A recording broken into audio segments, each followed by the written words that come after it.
नमस्कार दोस्तों, एक बार फिर से आपका स्वागत है हमन ऑनलाइन क्लासेस में। हम बात कर रहे थे भारतीय संविधान की और भारतीय संविधान निर्माण की प्रक्रिया हमारी यहाँ चल रही थी। संविधान सभा हो गई, संविधान की विशेषताएं पिछली क्लास में हमने, और आज हम बात करेंगे भारतीय संविधान के प्रमुख स्रोत कौन, यानी भारतीय संविधान के स्रोत।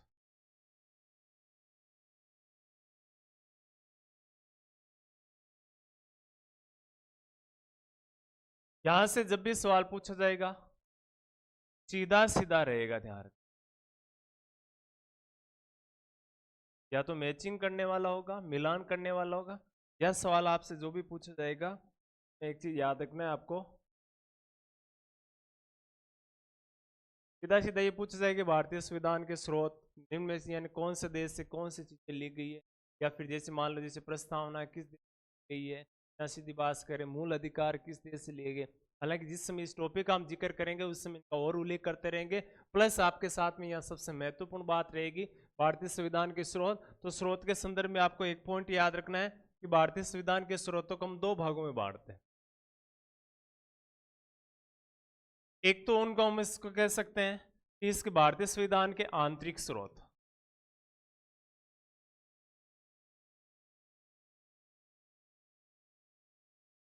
एक हम कह सकते हैं बाह्य या बाहरी स्रोत।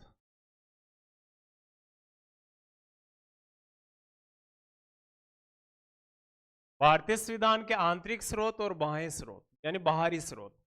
आंतरिक स्रोत में अगर थोड़ी सी बात करें तो हम एक चीज का यहाँ पर उल्लेख करेंगे, और आंतरिक स्रोत में आता है भारत शासन अधिनियम 19, यानी कुछ चीजें जो हमारे संविधान से धीरे धीरे, जैसे हमने बात की थी कि भारत पर अंग्रेजों ने लगभग 200 वर्षों तक शासन किया था, और अंग्रेजों ने शासन करते समय जैसे मान लो कि हम बात करें रेगुलेटिंग एक्ट लाए थे 1773 में, पिट्स इंडिया एक्ट लाए थे, भारत शासन अधिनियम लेकर आए थे, भारत परिषद अधिनियम लेकर आए थे, भारत परिषद अधिनियम 1813, 1833, 1853, 1858, भारत शासन अधिनियम 1909, भारत शासन अधिनियम 1919, 1935, 1947, इस प्रकार से कई प्रकार के अधिनियम लेकर आए थे।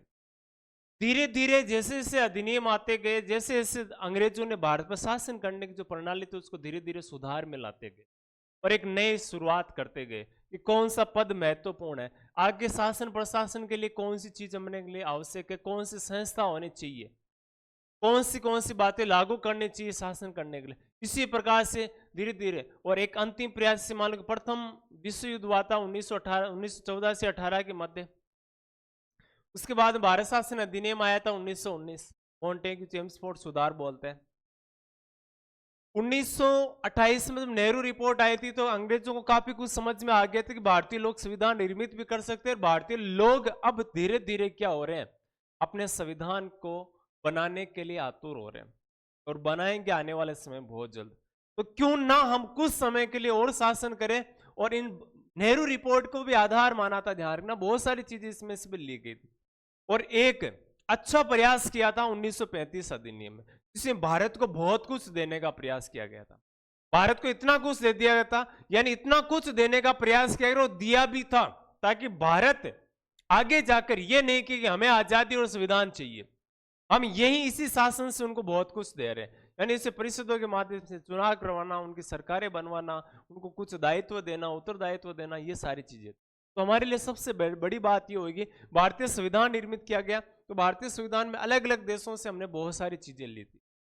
तो यहां सबसे पहली बात आती है भारत शासन अधिनियम आता है।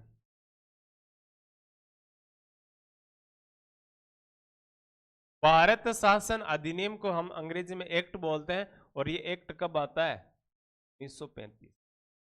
भारत शासन अधिनियम 1935 की बड़ी बात क्या याद रखनी है, इस अधिनियम से लगभग हमने 200 से अधिक धाराएं ली थी, 200 से अधिक धाराएं संविधान में शामिल की थी, हम भारतीय संविधान में सम्मिलित की या जोड़ी।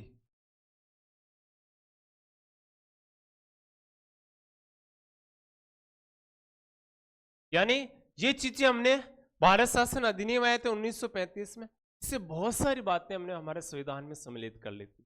अच्छा, कुछ प्रमुख बातों का थोड़ा सा मैं यहाँ पर जिक्र करूं, कौन सी बातें थी।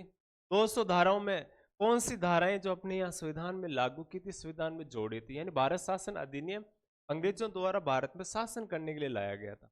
ठीक है, और उसमें काफी सारी चीजें इतनी अच्छी थी कि हमने संविधान निर्माण किया, उसमें सम्मिलित कर ली उसको। अच्छा, इसमें से बातें कौन सी सम्मिलित की थी। एक तो जैसे मैं बात करूं, भारत में संघीय तंत्र, एक इसमें हमने की थी न्यायपालिका,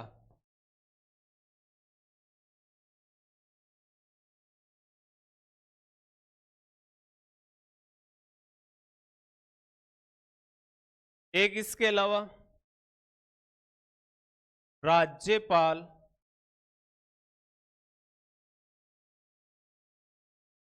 का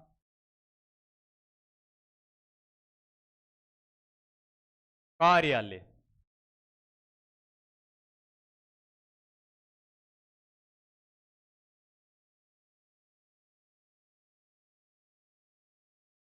प्रशासनिक विवरण,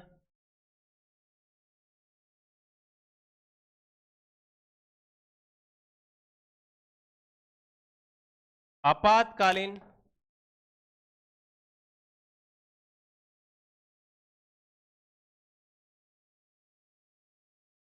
उपबंध, इसके अलावा जैसे मैं बात इसमें ऐड कर लूं अध्यादेश,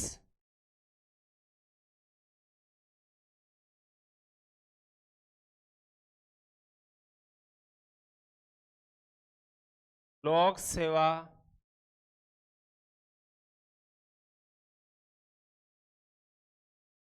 आयोग,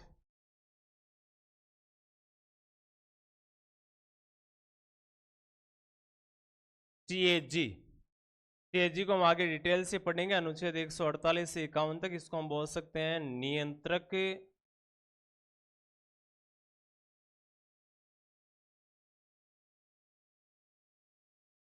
एवं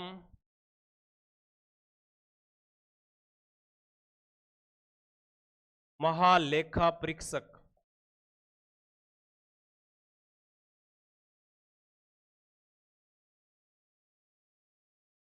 नियंत्रक एवं महालेखा परीक्षक, ये कुछ बातें मैंने ली है, कौन सी प्रमुख रूप से हमारे संविधान में शामिल की। अब और वापस क्या ध्यान देना है, यहाँ पे अपने को ध्यान यहाँ से देना है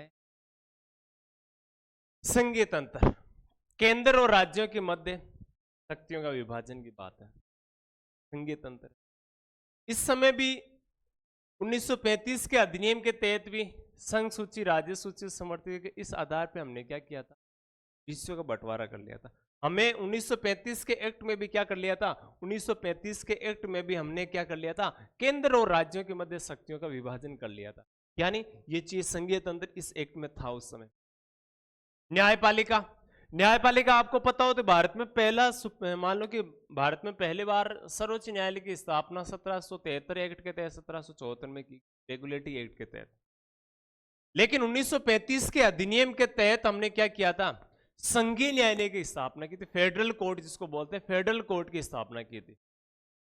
और फेडरल कोर्ट गवियर मोरिस नाम के व्यक्ति को मुख्य न्यायाधीश से बनाया था। फेडरल कोर्ट में और सर्वोच्च न्यायालय में क्या फर्क है, फेडरल कोर्ट में और सुप्रीम कोर्ट में इतना फर्क है, सुप्रीम कोर्ट में सभी निर्णय लेने की शक्तियां संपूर्ण उसके पास में रहती है।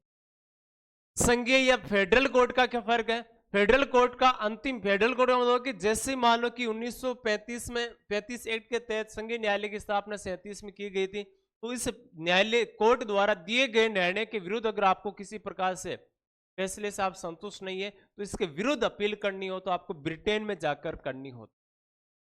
ठीक है, यानी ब्रिटेन के इसके विरुद्ध, तो यह संघीय न्यायालय था। ठीक है, तो न्यायपालिका का प्रावधान इस एक्ट में था। राज्यपाल का कार्यालय, राज्यपाल वाइसराय उस समय हुआ करता था, वाइसराय होता था। ठीक है, तो वाइसराय जिस प्रकार से उनके कार्यालय में एक ऑफिस होता था, उसी प्रकार से वाइसराय के अधीन कार्य करने वाले अन्य जो प्रांतीय होते थे उसी आधार पर एक कार्यालय गठित किया था, यानी जिसको हम वर्तमान में गवर्नर बोलते हैं। वाइसराय गवर्नर जनरल होता था, उसी प्रकार से उनके लिए जो कार्यालय की बात आती है तो वैसे ही हमारे यहाँ वर्तमान में क्या है, एक गवर्नर कार्यालय हर राज्य में ये स्थापित होता है। ठीक है, तो ये प्रावधान हमने यहाँ से लिया, इससे ये चीजें सीखी कि ऐसा भी होना चाहिए। नियंत्रक एवं महालेखा परीक्षक की ऑडिट करने का काम करता है। रेखा महालेखा का मतलब होता है लेखन संबंधी, सरकार के रिकॉर्ड रखने का काम करता है, और इसका भी पद हमने कहां से लिया, इस आधार पे हम कह सकते हैं। नेक्स्ट बात आती है प्रशासनिक विवरण। प्रशासन संबंधी बात आती है, यानी प्रशासनिक व्यवस्था किस आधार पर चलेगी, ये ब्रिटेन के संविधान के इस मान लो कि 1935 के एक्ट से लिया हमने। आपातकालीन उपबंध, आपातकालीन इमरजेंसी पावर है हमारे पास में, इस मान लो कि अनुच्छेद 352, 56 और 352, 356 और 360 में उल्लेख किया गया है। उसी प्रकार से ये आपातकालीन उपबंध भी हमने किससे लिया, 1935 के एक्ट में था पहले से। एक चीज याद रखना कि ये जो चीजें दी गई है, ये चीजें अगर हम बात करें भारत शासन अधिनियम 1935, भारत शासन अधिनियम 1935 लाया कौन था, ब्रिटेन वाले लेकर आए थे। ठीक है, अध्यादेश जारी करना, अब राज्यपाल और राष्ट्रपति अध्यादेश जारी कर सकते हैं। अनुच्छेद 123 के तहत राष्ट्रपति अध्यादेश जारी करता है, और अनुच्छेद 213 के तहत राज्यपाल अध्यादेश जारी करता है। यानी राष्ट्रपति और राज्यपाल जो अध्यादेश जारी करने की शक्ति जो होती है ना, वो अध्यादेश जारी करने की शक्ति भी किस एक्ट में थी, 1935 के अधिनियम में। लोक सेवा आयोग, जिसको हम यूपीएससी बोलते हैं, एक तो यूपीएससी यानी राज्य लोक सेवा आयोग, और संघ लोक सेवा आयोग या संयुक्त लोक सेवा आयोग, उसी समय लोक सेवा आयोग का की बात उल्लेख किया गया था, वो चीजें हमने इसमें ली है। तो ये चीजें हम एक आंतरिक स्रोत मान सकते हैं, और भारतीय संविधान में बहुत ही महत्वपूर्ण ये चीज होती है। दूसरी बात यहां पर होती है बाहरी स्रोत, यानी भारतीय संविधान के स्रोत बाहरी स्रोत। बाहरी स्रोत का मतलब हमने अन्य कई देशों से भी लिए ये चीजें। हमने क्या किया, अन्य कई देशों से हमारे संविधान में बहुत सारी बातें शामिल की है। जैसे मान लो कि हमने ऑस्ट्रेलिया से लिया, कनाडा से लिया है, अमेरिका, इंग्लैंड से लिया है, रूस, फ्रांस, जर्मनी से लिया है हमने। ठीक है, इन देशों से कुछ न कुछ चीजें हमारे संविधान में शामिल की गई। हमने अलग अलग देशों से बहुत सारी चीजें सम्मिलित की, और हमने अपना एक संविधान बनाया। हालांकि कहा जाता है कि ग्रेनविल ऑस्टिन ने कहा था कि भारतीय संविधान में नकल तो की है, लेकिन बहुत अकल के साथ की। यानी हमने कई देशों से काफी सारी चीजें उठाई तो थी, यानी हमने कुछ चीजें ली तो है, लेकिन परिवर्तन के साथ चयन की कला का उल्लेख है। याद रखना, एक शब्द मैं लिख रहा हूं यहां पे, परिवर्तन के साथ चयन। परिवर्तन के साथ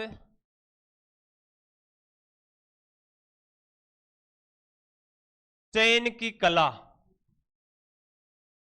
ये भारतीय संविधान के संदर्भ में लिखा हुआ है। बात कही हुई किसकी है, ग्रेनविल ऑस्टिन की। यानी हमने परिवर्तन किया है, परिवर्तन के साथ चयन की कला। मान लो कि किसी भी देश की हमने कोई भी चीज, जिस प्रकार से मूल अधिकार लिए, हमने हमारे संविधान में नीति निर्देशक तत्व लिए, मूल कर्तव्य लिए, हमने किसी देश से जो भी चीज लिए, हमने हूबहू नहीं उठाई उसको, ऐसे नहीं कॉपी किया और पेस्ट कर दिया, नहीं किया। हमने उससे वो चीज ली, और उसमें साथ में हमने परिवर्तन के साथ, यानी हमने चयन तो किया है, लेकिन बदल करके हमने अपने अकॉर्डिंग करके फिर उसको हमारे संविधान में शामिल किया है। यानी हमने नकल तो किया, लेकिन बहुत जबरदस्त अकल के साथ। अब आप अगले की कॉपी से पेस्ट करते हो, कोई सेम टू सेम लिखते हो, तब तो नकल में पकड़े जाते हैं। लेकिन अगला उत्तर लिख रहा है, हमें भी थोड़ा बहुत आइडिया है कि इसका ये उत्तर होना चाहिए, हम शब्दों को फेरबदल करके लिख देते हैं, तो नहीं पकड़ सकते कि सेम टू सेम शब्दावली नहीं मिल रही। बाकी तो सारी चीजें सेम है ही, कोई बड़ी बात है नहीं इसमें। ठीक है, दूसरी मैं यहां पर बात करूं बाहरी देशों के स्रोत, यानी किसी अन्य देशों से क्या क्या चीजें लिए, यहां महत्वपूर्ण याद रखना है, कैसे और कैसे सवाल आएगा ये भी मैं इसका जिक्र करूंगा। जैसे मैं बात कर लेता हूं ब्रिटेन या इंग्लैंड, दोनों एक ही है, ध्यान। ग्रेट ब्रिटेन का एक हिस्सा है इंग्लैंड, ग्रेट ब्रिटेन का एक हिस्सा है इंग्लैंड, एक इंग्लैंड देश है। और ब्रिटेन में स्कॉटलैंड, इंग्लैंड ये भी आते हैं। इंग्लैंड से हमने क्या क्या चीजें ली है, इंग्लैंड से हमने एक तो लिया है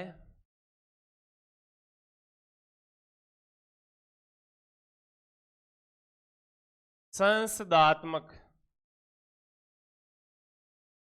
शासन व्यवस्था।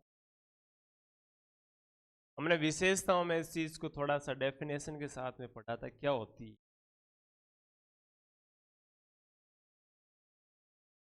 संसदीय विशेषाधिकार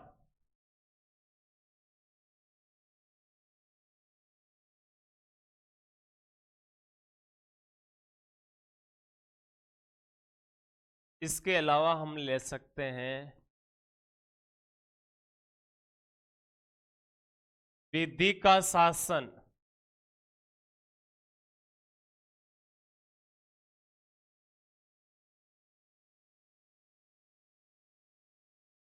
विधि निर्माण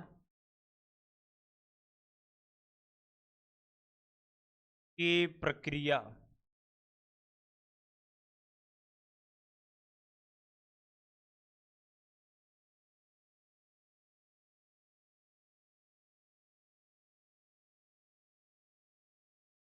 मंत्रिमंडलीय या मंत्रिमंडल कह सकते हैं,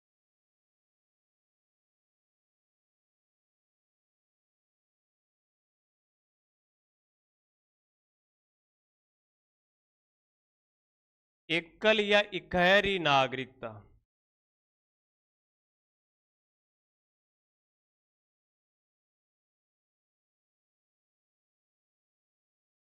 नागरिकता,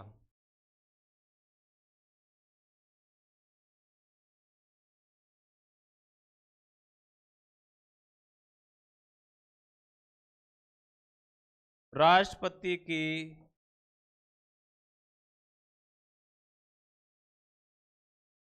संवैधानिक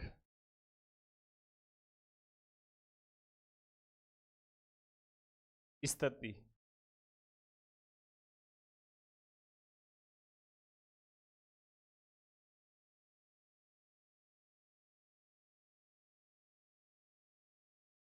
विसदनात्मक विधायिका,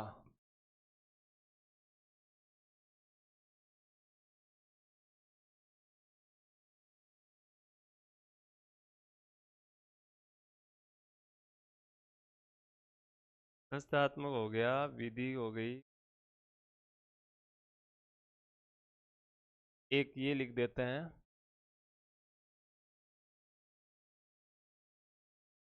बहुमत के आधार पर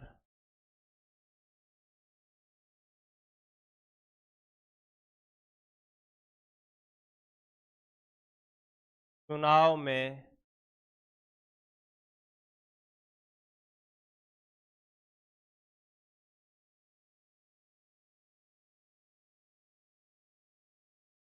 जीतना या विजेता। ठीक है, बहुत सारी बातें हो गई, एक दो को याद होगी तो और लिख देंगे। मुख्य बातें तो ये देखो कौन सी बातों का उल्लेख हमने। ब्रिटेन के संविधान से, ब्रिटेन ने तो हमें हमारे यहाँ पर लगभग 200 वर्षों तक शासन किया, फिर भी ब्रिटेन का संविधान लिखित तो नहीं है, एक अलिखित संविधान है ब्रिटेन का। अलिखित संविधान है लेकिन परंपराओं पर आधारित है, परंपराओं पर आधारित है, लेकिन ये चीजें तो है उसमें आज भी। शासन किसी भी देश का शासन संचालन के लिए नियमों का होना जरूरी है, और नियमों का होना अगर जरूरी है इसका मतलब हम क्या समझते हैं कि नियम तो कैसे भी हो, परंपराओं पर आधारित हो, लिखित हो, अलिखित हो, कानून तो होगा उस देश का। तो वही बात हम कर रहे हैं। सबसे पहली बात है संस्थात्मक शासन व्यवस्था। भारत में भी संसद है, ब्रिटेन में भी संसद है, उसको पार्लियामेंट बोलते हैं। इंग्लैंड में भी संसद, उसको पार्लियामेंट बोलते हैं। उसमें भी सदन है, उच्च सदन और निम्न सदन उसमें भी है, और भारत में भी है। भारत में भी लोकसभा और उच्च सदन को राज्यसभा बोलते हैं। ठीक है, ये व्यवस्था है। वहां पर भी व्यवस्थापिका, कार्यपालिका और न्यायपालिका का सिस्टम है, यानी संस्थात्मक शासन व्यवस्था इस प्रकार से उल्लेखित की गई है, वो भारत में भी है। दूसरी बात, संस्थात्मक शासन व्यवस्था की अगर थोड़ी दूसरी मैं बात करूं तो यहां पर नाम मात्र की शक्तियां तो किसके पास में होती है?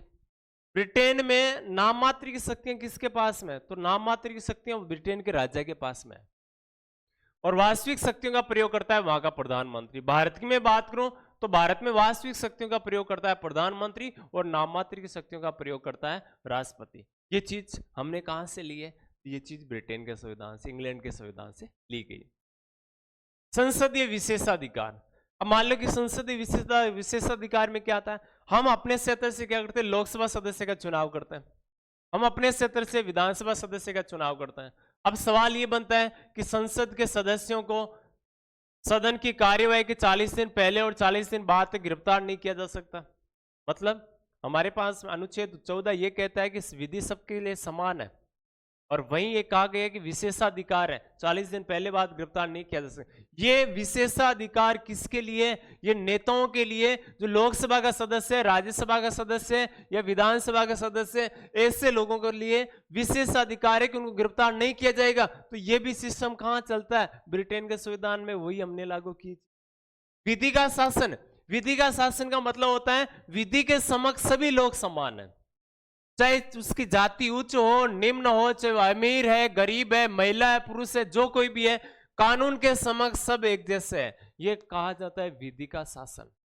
ठीक है। विधि निर्माण की प्रक्रिया। हमारे यहाँ कानून कैसे बनता है? संसद के किसी सदन में प्रस्ताव आता है, एक सदन में पारित होने के बाद में दूसरे सदन में जाता है, दूसरे सदन में, दोनों सदनों में यानी 3-3 वाचन होते हैं, जैसे हमने संविधान सभा में पढ़ा था, और उस वाचन के बाद में बहुमत के आधार पर उसको किसी नियम की प्रक्रिया की जो प्रक्रिया आगे डिटेल से पढ़ेंगे, वो कोई भी प्रकार विधि यानी कानून बनाने की जो प्रक्रिया वो भी हमने कहां से ली है? ब्रिटेन से। मंत्रिमंडल होते हैं अपने यहाँ, कैबिनेट मंत्री, राज्य मंत्री और उप मंत्री होते हैं। व्यवस्था कहां से ली हमने? ब्रिटेन के संविधान से। एकल नागरिकता। ब्रिटेन में सेम भारतीय तरह ये, वहां पर किसी भी प्रांत का, किसी भी राज्य का निवासी हो, एक ही नागरिक कहलाएगा, और वो नागरिक कहां का कहलाता है? तो वो ब्रिटेन का नागरिक कहलाता है। इसी प्रकार भारत में चाहे भारत के किसी भी राज्य का निवासी हो, नागरिकता एक ही होती है, भारतीय। राष्ट्रपति की संवैधानिक स्थिति। राष्ट्रपति यहां पर नाममात्र शक्तियों के प्रयोग करता है। राष्ट्रपति नाममात्र यानी राष्ट्रपति को भारत में रबड़ की मोहर कहा जाता है। वास्तविक शक्तियों का प्रयोग राष्ट्रपति नहीं करता है, इसलिए राष्ट्रपति की स्थिति क्या होती है? संवैधानिक। और सेम ऐसी कैसी ब्रिटेन में राजा की स्थिति होती है। तो संवैधानिक स्थिति के प्रावधान भी कहां से प्रभावित है? ब्रिटेन के संविधान, इंग्लैंड के संविधान। द्विसदनात्मक 2 सदन है ही अपने यहाँ, लोकसभा राज्यसभा है, वैसे हाउस ऑफ पीपल और हाउस ऑफ कॉमन वहां पर चलता है। ठीक है। बहुमत के आधार पर चुनाव में विजेता, यानी एक सीट के लिए 10 व्यक्ति खड़े, 10 व्यक्तियों में सबसे ज्यादा मत हासिल करेगा वही उसमें क्या होगा? विजेता होगा। यानी जिसको सबसे ज्यादा वोट मिलेगा वही इसमें जीतेगा। ये चीज हमने, ये सारी बातें कहां दे रखी है? तो इन सारी बातों का हमने उल्लेख किया है, यानी ये है हमने ब्रिटेन यानी इंग्लैंड के संविधान से ये चीजें प्रभावित है। नेक्स्ट हम बात करते हैं, 2 देश सबसे बड़े हिस्से में रहेंगे। एक तो कौन सा? संयुक्त राज्य अमेरिका और ब्रिटेन, इंग्लैंड। ठीक है। संयुक्त राज्य अमेरिका या अमेरिका, इसको बोलते हैं union state of America, USA. USA के संविधान से भी हमारे संविधान में बहुत सारे प्रावधान, काफी सारी बातें ली गई है, उसका भी हम उल्लेख करेंगे यहां पर। ठीक है। अच्छा, ब्रिटेन के संविधान से क्या क्या लिया हमने? एक तो हमने ब्रिटेन के संविधान से लिया है मूल अधिकार। कितने मूल अधिकार है? 6 मूल अधिकार। ठीक है। दूसरी बात, हमने अमेरिका के संविधान से लिया है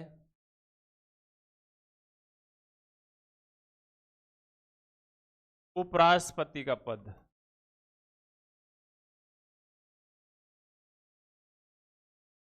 अमेरिका के संविधान से लिया हमने निर्वाचित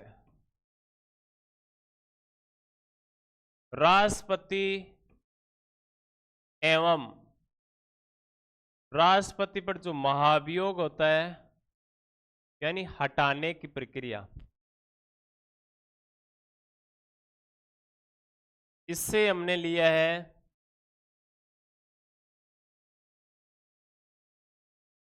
स्वतंत्र न्यायपालिका। हमने न्यायपालिका तो लिया है 1935 के एक्ट से, लेकिन न्यायपालिका कैसी होगी? स्वतंत्र होगी। ये बात हमने कहां से ली है? ब्रिटेन के संविधान से ली है। अच्छा, एक न्यायिक पुनरावलोकन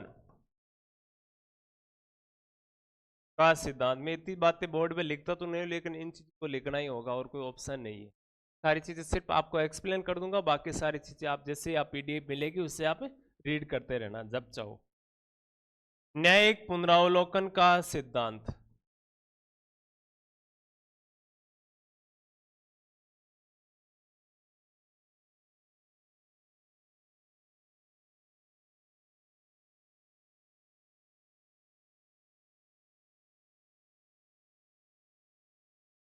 यानी मैं लिख रहा हूं एससी सर्वोच्च न्यायालय, एससी हाई कोर्ट यानी उच्च न्यायालय के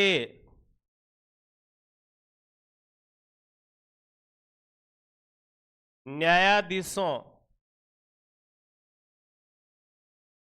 को पद से हटाना। और न्यायाधीशों को पद से कैसे हटाया जाता है? तो उच्च न्यायालय के सर्वोच्च न्यायालय के न्यायाधीशों को पद से हटाने के लिए क्या करना पड़ता है? अपने हटाने के लिए अपने को जरूरत पड़ती है महाभियोग प्रस्ताव की। और ये महाभियोग प्रस्ताव हमने कहां से लिया? अमेरिका के संविधान से लिया है। ठीक है। अच्छा, इसके अलावा मैं और बात कर दूं, प्रस्तावना। भारतीय संविधान में प्रस्तावना अमेरिका से ली गई है, प्रस्तावना की भाषा से ली, वो ऑस्ट्रेलिया से ली गई है। ये चीज याद इसमें रखना है। ठीक है। मूल अधिकार, उपराष्ट्रपति का पद, निर्वाचित राष्ट्रपति, स्वतंत्र। अच्छा, एक और लिख लेना आप, संविधान सर्वोच्च वाली बात लिख लेना।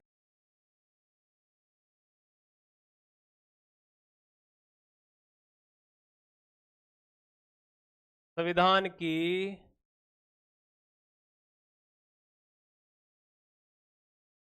सर्वोच्चता। सर्वोच्चता का मतलब हो गया कि भारतीय संविधान सर्वोच्च रहेगा। ना तो संविधान से सरकार ऊपर है, नए संविधान से न्यायपालिका ऊपर है, सब इसके अधीन रहेगी, संविधान ही सर्वोच्च रहेगा अपना। ये चीज अब चलो वापस इनको थोड़ा सा समझ लेते हैं कि इस पर कौन सी बात हुई थी। तो एक तो आपको क्या याद रखना है? एक तो याद रखना है आपको कि मूल अधिकार, मूल अधिकार पूरे डिटेल से पढ़ने वाले कोई बड़ी दिक्कत है नहीं, लेकिन याद रखना कि मूल अधिकारों का प्रावधान है हमने कहां से लिया? अमेरिका से लिया। अमेरिका के संविधान में ये चीजें थी, यही चीजें हमने हमारे संविधान में सम्मिलित कर ली थी। प्रारंभ में मूल अधिकारियों की संख्या 7 थी और वर्तमान में कितनी है? 6 मूल अधिकार इसमें है। दूसरी बात आपके याद रखो कि उपराष्ट्रपति का पद भारत में एक राष्ट्रपति होता है, एक उपराष्ट्रपति होता है। उपराष्ट्रपति अमेरिका में भी होता है, उपराष्ट्रपति भारत में होता है। भारत में और अमेरिका में फर्क इतना है कि अमेरिका के उपराष्ट्रपति कोई काम नहीं होता, 4 साल बिल्कुल फ्री रहते हैं वो। राष्ट्रपति का पद रिक्त होने पर उपराष्ट्रपति राष्ट्रपति का पद धारण करता है, इसलिए अमेरिका में होता है। भारत में उपराष्ट्रपति होता है, उपराष्ट्रपति का निर्वाचन भी होता है, और उपराष्ट्रपति को भारत में काम दिया जाता है कि राज्यसभा का जो सदन होता है ना, संसद का सदन राज्यसभा, उस सदन के सभापति बनाया जाता है कि आपका जब तक कोई काम नहीं है, जब तक आप इस राज्यसभा को संभालो। तो भारत में तो काम दे रखा है, भारत में फ्री होना ही नहीं चाहिए, खाली दिमाग शैतान का घर होता है, इसलिए होना ही नहीं चाहिए। और भारत में, अमेरिका में कोई काम नहीं है, पूरे 4 साल अगर राष्ट्रपति पद पर है तो उपराष्ट्रपति का कोई काम नहीं, फ्री आराम से बैठे बैठे पेमेंट लेंगे उससे। ठीक है। निर्वाचित राष्ट्रपति और महाभियोग। राष्ट्रपति कैसे होता है भारत में? निर्वाचित होगा। निर्वाचित राष्ट्रपति कहां पर होता है? अमेरिका में। अमेरिका में याद रखना राष्ट्रपति निर्वाचित होता है, 4 साल कार्यकाल होता है, और अधिकतम 2 वर्ष से ज्यादा निर्वाचित, 2 बार से ज्यादा निर्वाचित नहीं होगी, यानी 8 साल कार्यकाल हो सकता है। ये चीज किसमें होती है? अमेरिका में होती है, ध्यान रखना। ठीक है। अच्छा, इसके अलावा मैं बात करूं एवं महाभियोग, राष्ट्रपति को भारत में हटाया कैसे जाता है? तो महाभियोग प्रस्ताव लाया जाता है संसद के दोनों सदनों, फिर उसको हटाया जा सकता है। स्वतंत्र न्यायपालिका, हमारी न्यायपालिका पूर्ण रूप से निर्णय लेने के लिए स्वतंत्र है, संविधान की व्याख्या भी कर सकते हैं न्यायपालिका, और न्यायपालिका सरकार से बिल्कुल अलग है। कार्यपालिका से न्यायपालिका पृथक्करण अनुच्छेद 50 की बात इसमें दी गई, यानी न्यायपालिका पूर्ण रूप से क्या है? स्वतंत्र है। ये चीज पॉइंट याद रखना। न्यायिक पुनरावलोकन, हमारे संविधान में कहीं पर भी नहीं लिखा हुआ कि न्यायिक पुनरावलोकन होगा। न्यायिक पुनरावलोकन का मतलब होता है न्यायालय द्वारा दिए गए फैसले की वापस समीक्षा करना, या सरकार द्वारा कोई बनाया गया कानून हो उसकी समीक्षा करना ही न्यायिक पुनरावलोकन होता है। संविधान में तो नहीं लिखा हुआ, लेकिन अमेरिका में ऐसा होता है, भारत में भी ऐसा होता है, तो संविधान कहां से मैच कर रहा है? अमेरिका के संविधान से मैच करे, ये बात है। इसलिए हम क्या कहते हैं? न्यायिक पुनरावलोकन का सिद्धांत भी हमने यहां से लिया है। सर्वोच्च न्यायालय और उच्च न्यायालय के न्यायाधीशों को पद से हटाना, और पद से हटाने के लिए क्या लाया जाता है? महाभियोग प्रस्ताव लाया जाता है। कौन से प्रस्ताव से हटा सकते हैं? महाभियोग प्रस्ताव से इनको हटाया जा सकता है। तो हटाने की प्रक्रिया भी हमने ऐसे कैसे कहां हटाया जा सकता है, तो ये चीजें भी हमने अमेरिका से ली है। प्रस्तावना भारतीय संविधान की एक प्रस्तावना है, और इसी प्रकार से प्रस्तावना को डिटेल से पढ़ना है, कोई बड़ी बात इसमें है नहीं। किससे कहां कैसे लिए सारी डिटेल करेंगे। हाँ, फिलहाल हम अमेरिका के संविधान से प्रभावित मानते हैं इसको, ठीक है। संविधान सर्वोच्च होगा, संविधान सर्वोच्च होगा, इससे ऊपर ना तो कोई देश का कोई भी नागरिक है, ना सरकार है, ना ही खुद न्यायपालिका संविधान के अकॉर्डिंग वो अपने फैसले देती है। ध्यान रखना, परिवर्तन जरूर कर सकते हैं, व्याख्या जरूर कर सकते हैं, लेकिन इसके अकॉर्डिंग अपना फैसला देती है। नेक्स्ट हम बात कर रहे हैं, जैसे मैं बात कर दूं ऑस्ट्रेलिया की।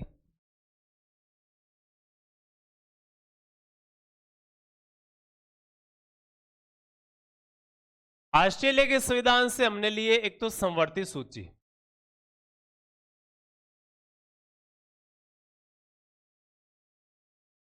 संवर्ती सूची का प्रावधान कहां से लिया? ऑस्ट्रेलिया से। एक हमने लिया है संयुक्त बैठक,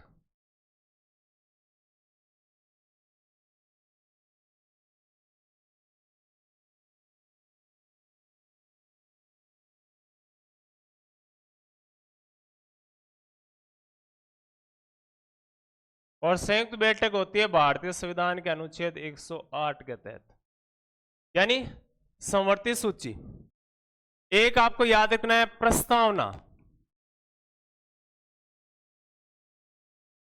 की शब्दावली, शब्दावली को भाषा शैली भी बोलते हैं। ये तीनों बातें कहां से ली हमने? ये तीनों बातें ऑस्ट्रेलिया से। संवर्ती सूची हमने बात की थी कि संघात्मक शासन व्यवस्था में संघ राज्य केंद्र सूची, राज्य सूची और संवर्ती सूची, तीन सूचियां होती है। उसमें एक सूची होती है कौन सी? संवर्ती सूची। संवर्ती सूची हमने ऑस्ट्रेलिया के संविधान से ली है। दूसरी बात क्या याद रखोगे?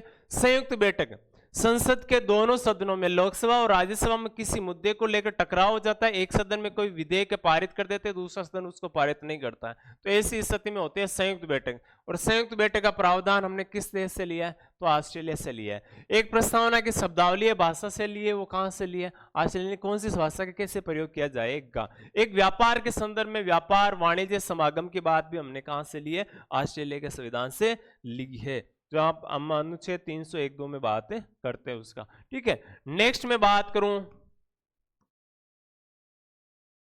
कनाडा।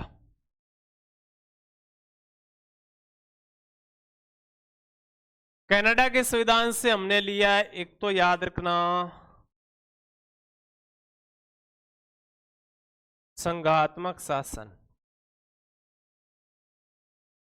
इसमें और 1935 से संघीय तंत्र लिया, उसमें क्या फर्क है? सशक्त केंद्र के साथ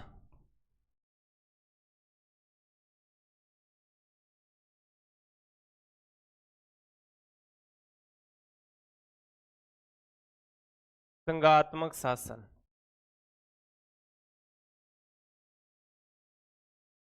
सशक्त केंद्र यानी इसमें मजबूत कौन रहेगा? संघात्मक का मतलब होता है केंद्र और राज्यों के मध्य शक्तियों का विभाजन कर देना, और यहां केंद्र और राज्यों के मध्य शक्तियों का विभाजन तो हमने 3 अनुसूचियों में कर दिया, संघ सूची, राज्य सूची और संवर्ती सूची। लेकिन मजबूत पावर किसके पास रहेगा? देखो, संघ सूची पर कानून कौन बनाता है? संघ सरकार बनाती है। राज्य सूची पर राज्य सरकार बनाती है। संवर्ती सूची पर राज्य सरकार और केंद्र सरकार मिलकर बनाते हैं। ये चीज भी ठीक है। लेकिन जब मुद्दा दोनों में आपस में टकराव का हो जाए, तो संवर्ती सूची पर कानून कौन बनाएगा? केंद्र बनाएगा। दूसरी बात, राज्य सरकार जब भी कानून बनाती है राज्य सूची पर, तो केंद्र सरकार द्वारा बनाए गए संघ सूची के कानून के विरोध में नहीं बना सकती, जबकि संघ सरकार तो बना ही रही है, वो अपनी मर्जी से बनाएगी, ठीक है। इसके अलावा कुछ विषय जो इसमें नहीं आते, उस पर भी कानून कौन बनाएगी? संघ सरकार। इसका मतलब मजबूत कौन हुआ? केंद्र सरकार हुई, ठीक है। अच्छा, एक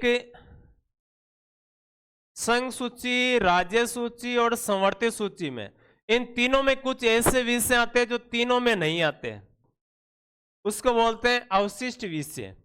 तो अवशिष्ट विषयों पर कानून केंद्र सरकार द्वारा, ये भी हमने कहां से लिया? कनाडा से। एक चीज याद रखना, राज्यपाल की नियुक्ति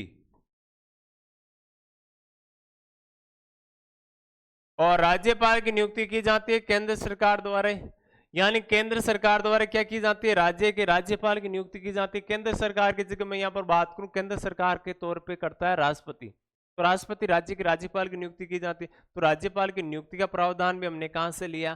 कनाडा के संविधान से लिया। ये भी अच्छी बात है, ठीक है। एक चीज और लिख दूं मैं यहाँ पे, भारतीय संविधान में एक शब्द का प्रयोग किया हमने, यूनियन।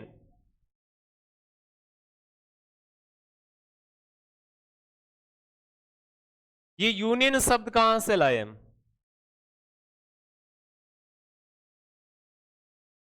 संविधान में यूनियन शब्द भी हमने कनाडा से लिया है, ध्यान रखना। अब देखो क्या याद रखना पे, संघात्मक शासन व्यवस्था, अवशिष्ट विषय हो गए, राज्यपाल की नियुक्ति, ये महत्वपूर्ण याद रखना आपको, राज्यपाल की नियुक्ति। राज्यपाल की नियुक्ति किसके द्वारा की जाएगी? तो केंद्र सरकार द्वारा की जाएगी। प्रावधान कहां से लिया? तो ये याद रखना है, कहां से राज्यपाल की नियुक्ति का प्रावधान कहां से लिया? तो ये हमने कहां से लिया? कनाडा के संविधान से। केंद्र नियुक्ति केंद्र द्वारा की जाएगी, यानी राज्य के राज्यपाल की नियुक्ति भी किसके द्वारा की जाती है? केंद्र सरकार द्वारा। और कर्ता कौन है? राष्ट्रपति करता है। प्रावधान कहां से लिया? कनाडा के संविधान। भारतीय संविधान का पहला अनुच्छेद है भारत राज्यों का संघ है। यूनियन स्टेट ऑफ इंडिया लिखा हुआ है भारत के संविधान के पहले ही अनुच्छेद में, यूनियन स्टेट ऑफ इंडिया। और वो यूनियन शब्द हमने कहां से उठाया? तो वो यूनियन शब्द लिया हुआ है कनाडा के संविधान से। ये चीज याद रखना है आपको।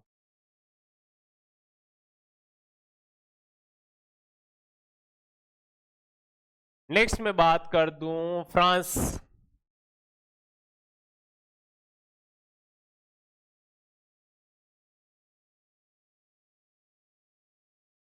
फ्रांस से एक तो हमने लिया है गणतंत्र, फ्रांस से एक लिया है हमने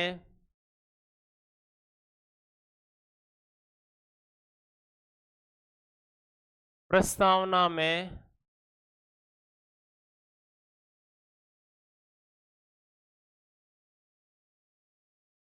स्वतंत्रता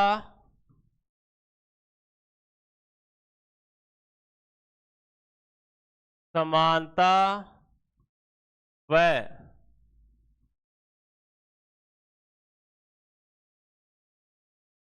बंधुता की भावना।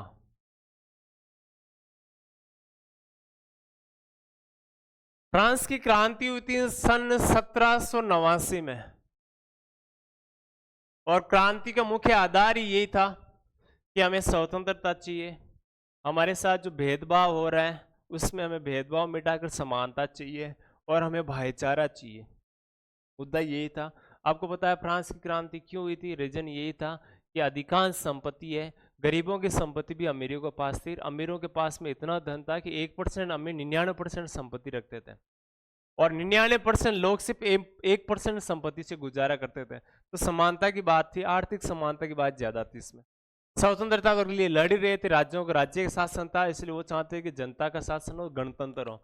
ये चीजें हमने फ्रांस के संविधान में देखी है। 1789 क्रांति हुई थी, 1791 फिर वहां पर यहाँ स्थितियां बदली थी और यहाँ पर संविधान लागू हुआ था, उसमें ये चीजें शामिल की थी। ठीक है, तो भारतीय संविधान जैसे लागू हुआ, बनकर तैयार हुआ, तब हमने क्या कर लिया, ये चीजें भारतीय संविधान में भी क्या कर ली, ऐड कर ली। ठीक है, एक मैं चीज लिखता हूँ, सोवियत संघ।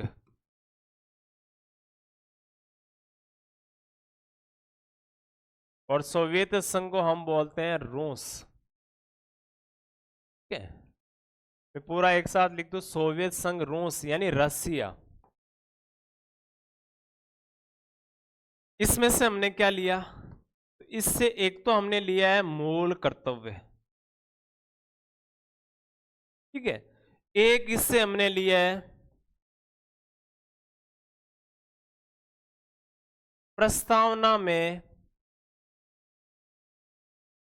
न्याय का आदर्श। जब हम प्रस्तावना पढ़ेंगे तो याद रखना इन चीजों का जिक्र हम करेंगे वहां पे। न्याय का आदर्श कौन सा न्याय,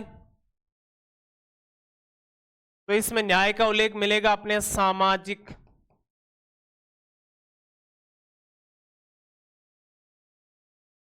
आर्थिक, राजनीतिक, यानी सामाजिक, आर्थिक और राजनीतिक आधार पर हमारे यहाँ न्याय सबके साथ होना चाहिए। समाज में ऊंच नीच नहीं होनी चाहिए, गरीब, आर्थिक आधार पर अमीरी और गरीबी नहीं होनी चाहिए, और राजनीतिक आधार पर सभी को मतदान यानी सभी को चुनाव लड़ने का बराबर अधिकार होना चाहिए इसमें, ठीक है। राजनीति में सबकी भागीदारी बराबर होने चाहिए। उन्मूल करते हुए हमारे संविधान में जोड़े थे 1976 में, ठीक है। ये चीज आपको नोटिस करनी है। मैं एक चीज और लिख दूं, जापान,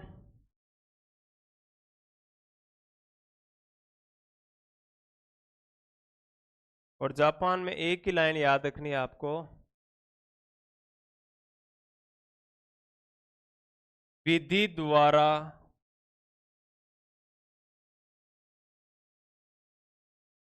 स्थापित प्रक्रिया। मैं यहां पर एक चीज थोड़ा सा एक्सप्लेन इतना ही करना चाहूंगा। हमने पढ़ा था ब्रिटेन में, इंग्लैंड में विधि का शासन, और जापान में पढ़ रहे विधि द्वारा स्थापित प्रक्रिया। बस फर्क क्या है, विधि के शासन में ये चीज है कि चाहे अमीर है चाहे गरीब है, सबको समान रूप से न्याय मिलना चाहिए। चाहे कोई भी व्यक्ति हो, कानून के दृष्टि में अगर वो गुनहगार है तो उसको मिलना चाहिए। विधि द्वारा स्थापित प्रक्रिया का मतलब होता है कि कुछ प्राकृतिक न्याय भी होना चाहिए।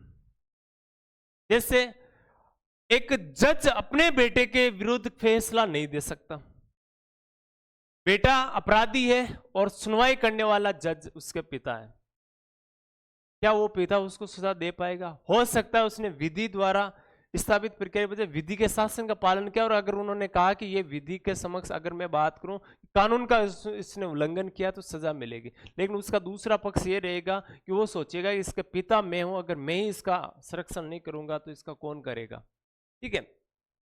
यहां विधि द्वारा स्थापित प्रक्रिया की बात है, प्राकृतिक न्याय की, और प्राकृतिक न्याय की बात इसमें की गई है, ठीक है। थोड़ी सी ये चीज का उल्लेख इसमें याद रखना है। तो विधि द्वारा स्थापित और विधि का शासन दोनों में थोड़ा सा फर्क आपको क्या करना है, याद रखना है। एक में यहां पर लिख दू, जापान हो गया, जर्मनी। जर्मनी से एक चीज याद रखना है, कौन सी बात याद रखोगे, आपातकाल में, जर्मनी हमेशा आपातकाल में रहता है, हिटलर का शासन था। आपातकाल में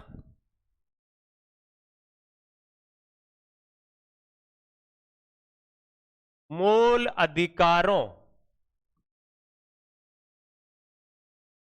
का निलंबन।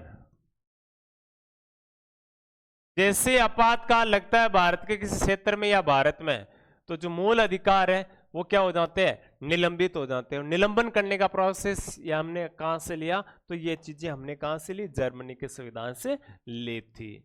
और मैं बात कर दूं यहां पे आयरलैंड, आपका फेवरेट जो नाम था वो तो अब आया आयरलैंड। और आयरलैंड के संविधान से हमने क्या लिया है, तो आयरलैंड के संविधान से एक तो हमने लिया है नीति निर्देशक तत्व है। बहुत बार पूछा गया सवाल है, ध्यान रखना इसको। तो चाहे आप पहली बार पढ़ रहे हो तो रट लेना, याद कर लेना कैसे भी, और मान लो पहली बार नहीं कर रहे हो, रीड की तैयारी पहली बार नहीं कर रहे हो, इसका मतलब आपको थोड़ी सी ये जानकारी है। तो आयरलैंड में नीति निर्देशक तत्व बहुत महत्व, बहुत बार पूछा जाता था, अब थोड़ा ट्रेंड चेंज हो गया। नीति निर्देशक तत्व है। एक बात और क्या याद रखनी है, एक बात याद रखनी है, राष्ट्रपति की निर्वाचन पद्धति ठीक है। तीसरी बात यहां पर याद रखोगे, राज्यसभा के सदस्यों का मनोनयन, राज्यसभा में जो सदस्य मनोनीत किए जाते हैं 12 सदस्य कला साहित्य विज्ञान के क्षेत्र से, उन सदस्यों को मनोनयन का तरीका यहां से हमने लिया है। ठीक है, एक चीज क्या याद रखनी है, एक तो याद रखनी राष्ट्रपति की निर्वाचन पद्धति, ध्यान रखना थोड़ा सा मैंने यहाँ पर परिवर्तन किया है, यहाँ पे बदलाव की चीज क्या है। हमने एक तो अमेरिका में पढ़ा था कि राष्ट्रपति, निर्वाचित राष्ट्रपति पढ़ा था अमेरिका में, कि राष्ट्रपति कैसा होगा, निर्वाचित होगा। ठीक है, अब निर्वाचित होगा, लेकिन निर्वाचित होगा कैसे, कैसे किस पद्धति से होगा, तो पद्धति का उल्लेख कहां दिया गया, आयरलैंड के संविधान से। यानी हम पद्धति कौन सी अपनाते, तो हम अपनाते एकल संक्रमणीय।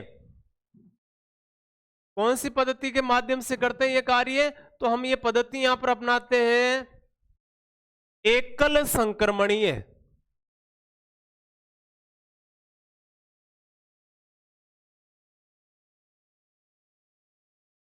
एकल संक्रमणीय आनुपातिक मत पद्धति। इस पद्धति से हम क्या करते हैं, चुनाव करते हैं। हालांकि राष्ट्रपति जब पढ़ेंगे तो इसको आराम से डिटेल से करने वाले, कोई दिक्कत आपको है नहीं, ये चीज इतना डिटेल से सोचने की ज्यादा जरूरत नहीं है। लेकिन पद्धति कहां से ली, आयरलैंड से। राज्यसभा में सदस्य निर्वाचित भी होते हैं, मनोनीत भी होते हैं। अधिकतम सीटें 250, 238 उसमें निर्वाचित हो सकते हैं, 12 सदस्य उसमें क्या हो सकते हैं, 12 सदस्य मनोनयन हो सकते हैं। जो मनोनयन है वो हमने कहां से लिया है, तो वो चीज हमने आयरलैंड से ली है। अच्छा, इसके अलावा मैं और जिक्र करूं यहां पे, दक्षिणी अफ्रीका, दक्षिण अफ्रीका, और दक्षिणी अफ्रीका के संविधान से हमने लिया है, एक तो याद रखना संविधान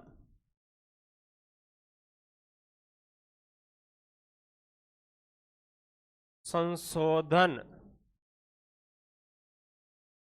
की प्रक्रिया।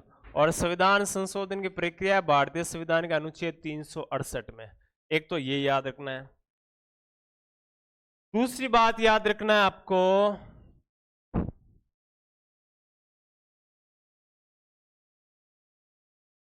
राज्यसभा सदस्यों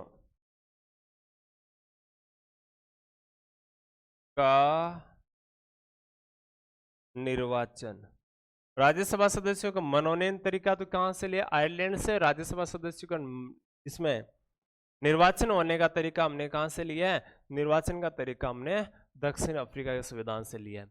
बहुत महत्वपूर्ण चीज इसमें क्या रहेगी, सबसे महत्वपूर्ण चीज इसमें रहेगी आपके कौन सी, तो कौन सी रहेगी, संविधान संशोधन। भारतीय संविधान में अनुच्छेद 368 के अनुसार 2 प्रकार के संविधान में संशोधन करने की प्रक्रिया और विशेष संशोधन की प्रक्रिया उसको बोलते हैं। यानी बदलाव करने की प्रक्रिया हमने कहां से लिए, बदलाव करने के संविधान में संशोधन करने की प्रक्रिया हमने लिए दक्षिण अफ्रीका के संविधान से। एक चीज के याद रखना है, नीति निर्देशक तत्व कहां से लिए, तो आयरलैंड से लिए। ठीक है, राज्यसभा में, बाकी राज्यसभा में सदस्यों का मनोनयन ही आयरलैंड से लिए गए, और निर्वाचन की पद्धति हमने कहां से लिए, अफ्रीका के संविधान। आपको याद हो तो हमने बात की थी कि 1922 में गांधी जी ने यंग इंडिया पत्रिका में कहा था कि हमारा संविधान जब भी बनेगा हम दक्षिण अफ्रीका की तर्ज पर बने, ये बात हमने कही थी। फिर हमने अपना संविधान इतना जबरदस्त बना लिया कि लगभग इसमें 395 अनुच्छेद, 22 भाग और इसमें 8 अनुसूचियां, 5 परिशिष्ट इसमें संविधान में थे। इतना बड़ा हमारे संविधान को कहा जाता है। इतने अलग अलग देशों से हमारे संविधान में बहुत सारे प्रावधान हमने शामिल किए, और भारतीय संविधान को कहा जाता है, आइवर जेनिंग्स ने कहा था कि भारत का संविधान उधार का थैला है एक प्रकार से। ठीक है, उधार का थैला भारतीय संविधान, यानी उधार का थैला है, हमने कहीं से थोड़ी थोड़ी चीजें इकट्ठी की और हमने एक थैला भर के मोटा मोटा सबसे दुनिया का सबसे बड़ा थैला बना लिया, और इसको कहा जाता है उधार का थैला। लेकिन मैं वापस से यहां पर दोहरा रहा हूं, वापस से ग्रेनविल ऑस्टिन की बात मैं यहां कर रहा हूं कि भारत में परिवर्तन के साथ में चयन की कला, और चयन के साथ में परिवर्तन की कला अपनाई गई है। यानी चयन भी हमने किया है, और उस चयन में परिवर्तन भी हमने किया है, यानी हमने हमारे हिसाब से संविधान को क्या किया है, लागू बनाकर तैयार किया है। इस प्रकार से इसके अलावा हमने जो नेहरू रिपोर्ट आई थी 1928 की, नेहरू रिपोर्ट में से बहुत सारे प्रावधान संविधान में शामिल किए थे, यानी नेहरू रिपोर्ट को ऐसे मान लो कि आगे रखकर उसके बाद में प्रारूप संविधान का बनाया गया था। और दूसरी बात, एक साइड नेहरू रिपोर्ट, एक साइड भारत शासन अधिनियम 1935, और फिर हमने पढ़े थे दुनिया के अन्य देशों को, और अन्य देशों में पढ़ने वाले व्यक्तियों का नाम आता है BN राव और डॉक्टर BR अम्बेडकर। भीमराव अम्बेडकर को भारतीय संविधान का जनक कहा जाता है। BN राव भी इतने बुद्धिमान व्यक्ति थे कि भारतीय संविधान का पहला प्रारूप बनाकर उन्होंने तैयार किया था, पहला प्रारूप बनाकर तैयार किया था, और पहला प्रारूप के बाद में दूसरा प्रारूप बनाया था BR अम्बेडकर के अध्यक्ष में, जो प्रारूप समिति बनी थी उस समिति ने। यानी दोनों ही इतने अच्छे विशेषज्ञ, अंतर्राष्ट्रीय स्तर पे अन्य देशों के ज्ञाता, हर देश के संविधान से थोड़ी थोड़ी बातें शामिल करना। अब आज का एक समय यह है कि वर्तमान में भारत का संविधान आप नहीं पढ़ पाते पूरा ढंग से, पूरा इतना बड़ा संविधान कोई होता है क्या? सोचो, जब संविधान निर्माण किया गया था तो कितने देशों का संविधान हमने पढ़ा था, कितने देशों का संविधान पढ़ा था, कितने देशों के संविधान से कौन सी बातें, एक एक चीज, एक एक लाइन ली गई है, एक एक रीड करके ये चीजें शामिल की गई है। तो हाँ, यहाँ आपको क्या करना है, यहाँ आपको करना है कि वापस हम बात कर रहे हैं कि हमने कौन से भारतीय संविधान के प्रमुख स्रोत जो है, स्रोत किस देश से कौन सी बातें इसमें शामिल की है। ये तो आंतरिक याद रखना और दूसरे बाहरी याद रखना। आंतरिक और बाहरी में कितना फर्क है, तो आंतरिक में याद रखना, भारत शासन अधिनियम आया था कब, 1935 में, और भारत शासन अधिनियम में लगभग 200 से 250 धाराएं हमने क्या कर ली थी, भारतीय संविधान में शामिल कर ली थी। ठीक है, एक चीज तो याद रखना। दूसरी बात इससे हमने लिया क्या, तो भारत शासन अधिनियम 1935 से हमने लिया संघीय तंत्र, न्यायपालिका, राज्यपाल का कार्यालय, नियंत्रक एवं महालेखा परीक्षक का एक पद होता है, अनुच्छेद 148 से लेकर 151 तक। प्रशासनिक विवरण, आपातकालीन उपबंध, इसमें अनुच्छेद 352, 356 और 360 का उल्लेख है। अध्यादेश जारी करना, राष्ट्रपति और राज्यपाल क्या करता है, अध्यादेश जारी करता है, वो प्रावधान हमने 1935 के एक्ट से लिया है। लोक सेवा आयोग, इसमें वर्तमान में राज्य लोक सेवा आयोग, जैसे राजस्थान में RPSC की स्थापना हो रखी है, वर्तमान में RPSC अजमेर में, इसी प्रकार से UPSC RPSC है। ये चीजें हमने कहां से ली, 1935 के एक्ट से भारतीय संविधान में शामिल की है। बाहरी स्रोतों की बात करें तो अन्य कई देशों से हमने क्या किया था, कई देशों से काफी चीजें ली थी और आगे जिक्र कर ही रहे। और इसमें ग्रेनविन आस्टिन का थोड़ा सा एक पॉइंट याद रखना है, परिवर्तन के साथ में चयन की कला, और भारतीय संविधान के बारे में इन्होंने ये भी कहा था कि बहुत जबरदस्त समायोजन है। परिवर्तन के साथ चयन की कला के साथ साथ में समायोजन जबरदस्त भारतीयों का था, यानी ये बंदा भारतीय संविधान से बहुत जबरदस्त प्रभावित हुआ था, ऑस्टिन, याद रखना, ग्रेनविन। इंग्लैंड की बात करें, इंग्लैंड से हमने क्या लिया है, संस्थात्मक शासन व्यवस्था इंग्लैंड से लिए, संसदीय विशेषाधिकार इंग्लैंड से लिए, विधि का शासन, विधि द्वारा स्थापित प्रक्रिया जापान से लिए, जबकि विधि का शासन कहां से लिया है, इंग्लैंड से लिया है। विधि निर्माण का प्रक्रिया, हमारे देश में कानून कैसे बनता है, ये चीजें भी हमने कहां से लिए, इंग्लैंड से लिए। नेक्स्ट में अगर बात करूं, मंत्रिमंडलीय व्यवस्था, हमारे यहाँ मंत्रिमंडल होते हैं, 3 स्तरीय में होते हैं, उसका भी उल्लेख करें। एकल या इकहरी नागरिकता, राष्ट्रपति की संवैधानिक स्थिति, राष्ट्रपति नाम मात्र का होता है, यानी रबड़ की मोहर कहा जाता है। भारत में द्विसदनात्मक विधायिका, यानी विधायिका संसद को बोलते हैं, ठीक है, उसमें 2 सदन है, ये ब्रिटेन से लिए। बहुमत के आधार पर चुनाव में विजेता, यानी जो जीतेगा कौन, जिसको बहुमत मिलेगा, ये प्रक्रिया भी हमने कहां से लिए, ब्रिटेन के संविधान से ली गई है। ठीक है, दूसरी में बात करूं तो नेक्स्ट अगर बात कर लेते हैं संयुक्त राज्य अमेरिका से, तो संयुक्त राज्य अमेरिका से हमने लिए मूल अधिकार, 6 मूल अधिकार है वर्तमान में, 7 पहले थे। उपराष्ट्रपति का पद, निर्वाचित राष्ट्रपति और महाभियोग। राष्ट्रपति कैसा होगा, निर्वाचित। राष्ट्रपति की निर्वाचन पद्धति हमने कहां से ली, तो इंग्लैंड के संविधान, आयरलैंड के संविधान से लिए। स्वतंत्र न्यायपालिका, न्यायिक पुनरावलोकन, उच्च न्यायालय और सर्वोच्च न्यायालय के न्यायाधीशों को पद से हटाने की प्रक्रिया, जिसको महाभियोग प्रस्ताव बोलते हैं। प्रस्तावना, भारतीय संविधान की प्रस्तावना, संविधान की सर्वोच्च, यानी संविधान में क्या रहेगा, हमारे यहाँ सर्वोच्च है। ये चीज हमने कहां से लिए, तो ये अमेरिका से लिए। ऑस्ट्रेलिया के संविधान से संवर्धित सूची, संयुक्त बैठक का प्रावधान, संयुक्त बैठक का मतलब होता है दोनों सदनों के एक साथ बैठक, अनुच्छेद 108 के अनुसार। प्रस्तावना की जो भाषा शैली है, शब्दावली, वो भी हमने कहां से लिया, ऑस्ट्रेलिया के संविधान से। कनाडा की बात करें, संघात्मक शासन, सशक्त केंद्र के साथ में संघात्मक शासन व्यवस्था, हमने ये कनाडा से लिए। अवशिष्ट विषयों पर केंद्र कानून बनाएगा, ये भी। अवशिष्ट का मतलब जो तीनों सूचियों में नहीं आ रहे ऐसे विषय। राज्यपाल की नियुक्ति केंद्र द्वारा की जाएगी। यूनियन शब्द हमने कहां से लिया है, तो ये भी हमने कनाडा के संविधान से लिया है। फ्रांस से हमने गणतंत्र लिया है। प्रस्तावना में स्वतंत्रता, समानता और बंधुत्व की भावना इसमें ली गई। सोवियत संघ इसको हम बोलते हैं रूस, और रूस से हमने क्या लिया, मूल करते हुए प्रस्तावना में न्याय का आदर्श लिया है। जापान में विधि द्वारा स्थापित प्रक्रिया हमने संविधान में शामिल की है। जर्मनी से आपातकाल में मूल अधिकारों का निलंबन होना, जैसे आपातकाल लगता है जैसे अनुच्छेद 19 में जितनी 6 स्वतंत्रता है वो सारी की सारी क्या हो जाती है, निलंबित हो जाती है। ठीक है, ये प्रावधान हमने कहां से लिया, अमेरिका के संविधान, सॉरी जर्मनी के संविधान। आयरलैंड से हमने लिया है नीति निर्देशक तत्व है, राष्ट्रपति की निर्वाचन पद्धति, राज्यसभा में सदस्यों का मनोनयन। ठीक है, और दक्षिण अफ्रीका से ये बहुत महत्वपूर्ण पॉइंट है, कौन सा, अनुच्छेद 368, इसमें संविधान संशोधन की प्रक्रिया कैसे होगा, संविधान में संशोधन, ये चीज ली गई है। राज्यसभा सदस्यों का निर्वाचन, और ये भी हमने कहां से लिया, दक्षिणी अफ्रीका के संविधान। यानी भारतीय संविधान में अलग अलग देशों से जो चीजें हमने शामिल की है उसको हम बोलते हैं भारतीय संविधान के स्रोत, और स्रोतों की बात हमने की है। तो हमारे साथ बने रहिए इसी प्रकार से संपूर्ण जानकारी के लिए। आप खुश रहिए, मस्त रहिए, तंदुरुस्त रहिए, और हमारी यही दुआ है कि बहुत जल्द आप सफलता की सीढ़ियां प्राप्त करें। जय हिंद, नमस्कार।